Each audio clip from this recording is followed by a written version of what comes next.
Hello everyone, আমি অঞ্জলি চলে আসলাম। তো দেখো আজকে মোচা নিয়ে এসেছি। তো দেখো মোচা দিয়ে আর চিংড়ি মাছ দিয়ে রান্না হবে। তো দেখো মোচাগুলো কুটতে একটু ঝামেলা।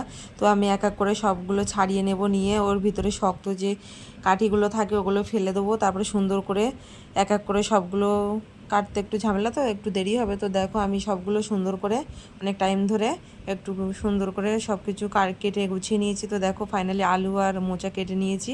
তো দেখতে পাচ্ছ কুচি কুচি করে। তো আমার ফাইনালি কাটা কমপ্লিট হয়ে গিয়েছে। এটা সুন্দর করে আমি ধুয়ে নেব।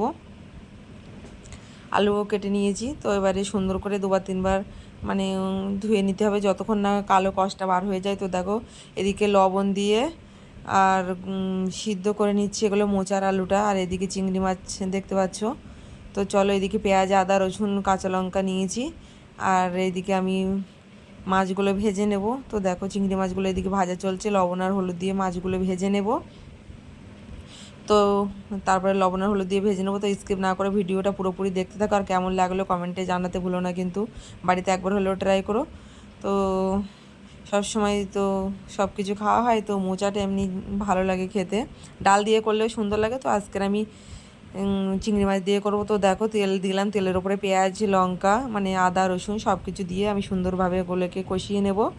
তো দেখো যতক্ষণ না তেল ছাড়বে ততক্ষণ কষিয়ে নেবো। কষানোর পরে আমি এই যে কাঁচা লঙ্কা দিয়েছিলাম, আর কালারের জন্য একটু কাশ্মীরি লঙ্কার গুঁড়ো দিলাম।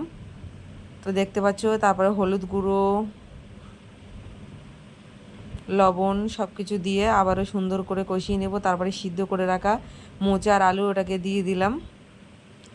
তো দেখো সব কিছু কষিয়ে নিয়ে আর যে সিদ্ধ করে রাখা মোচা আলু দিয়ে দিলাম, দিয়ে আবারও সুন্দর করে আমি ওটাকে কষিয়ে নেব। তো দেখতে পাচ্ছ দেখো ফাইনালি আমার কষানো কমপ্লিট হয়ে গেছে। তারপরে চিংড়ি মাছ দিয়ে দিলাম। তো দেখো চিংড়ি মাছগুলো দিয়ে দিলাম, দিয়ে আবারও সুন্দর করে কষিয়ে নেব। তো দেখতে পাচ্ছ কষা কমপ্লিট হয়ে গেছে। এবারে আমি জল দেব। তো দেখো মানে সিদ্ধ ছিল বলো এই কারণে বেশি দেব না, অল্প দেব।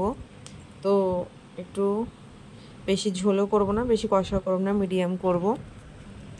তো দেখতে পাচ্ছ কমপ্লিট হয়ে গেছে। তারপরে একটু আমি চিনি দিয়ে দেব, তারপরে কাশ্মীরি গরম মশলা তারপরে আগে দিয়েছিলাম, তারপরে একটু গরম মশলা দিলাম, তারপরে মিট মশলা দিলাম, তারপরে জিরে ধনে মৌরি গুঁড়ো ছিল, সব কিছু আমার গুঁড়ো করে রাখা থাকে ভেজে, তো দিয়ে দিলাম।